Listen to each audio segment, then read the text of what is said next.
Hi everyone, in this video I will focus on Of Mice and Men and how to embed context as opposed to bolting it on, which is something you might have heard me say in lesson or when I've given feedback to your responses about it shouldn't be a bolt on, which means that it sounds like you're just adding it in on the end.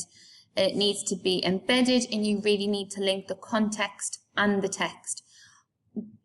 Remember, you're writing an English literature response, not a history response, okay? It's not about you just going off on a tangent and talking about the American dream or racial segregation, for example, but thinking about how that impacted John Steinbeck's writing, how that influenced his characterization and what he might be trying to comment on in terms of 1930s America, through his writing, through the themes and through the characters.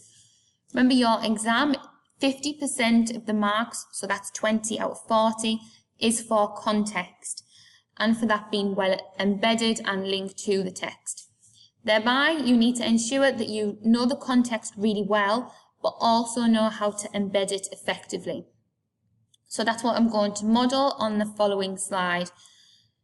So this is based on Curly's Wife. And on the left, you can see how this is an example of not embedding context almost being a bolt-on, as opposed to the one I will look through after, where it is being embedded. So this response would be to a question based on Curly's Wife. So I'm going to read this one through. When we are first introduced to Curly's Wife, Steinbeck presents her as a character that craves attention from other men on the ranch.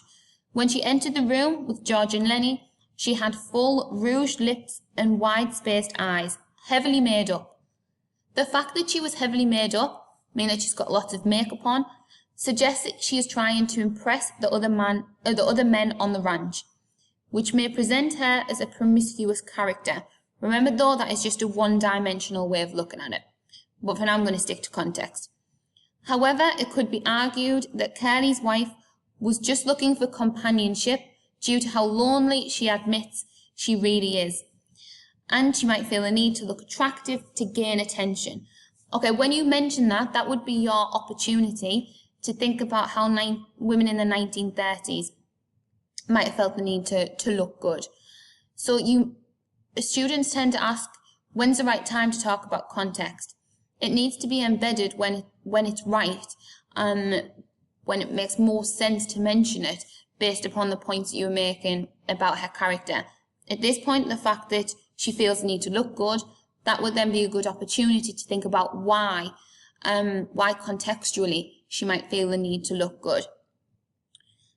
In the time it was written, a male-dominated society existed, and women would have to conform to their role in society.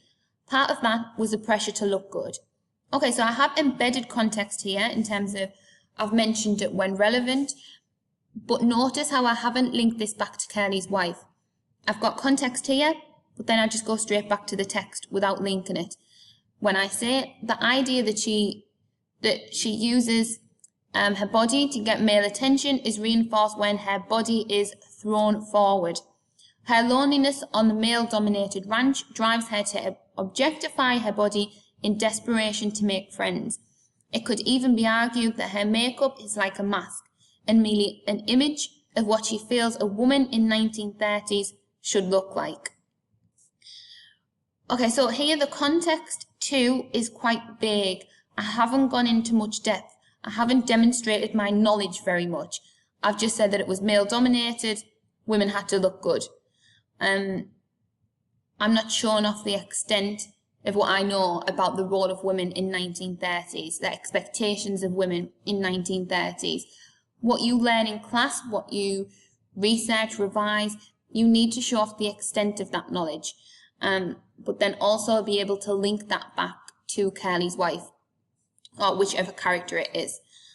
So context is too vague, it does not link back to the text. It is literally just talking about the context and that's it, not about how how Steinbeck responds to that context, how he does that through his character, what he might be trying to achieve. Okay, so in comparison to this part in the red, I'm now just going to read through this part in the green. So you should be able to see how, one, the context is much more specific. Notice as well how it specifies 1930s America, where this one just says, in the time it was written. Okay, well, when? Never use comments such as, back in the day. Back in what day? Was it last week? Was it last month? Was it 400 years ago? 10 years ago?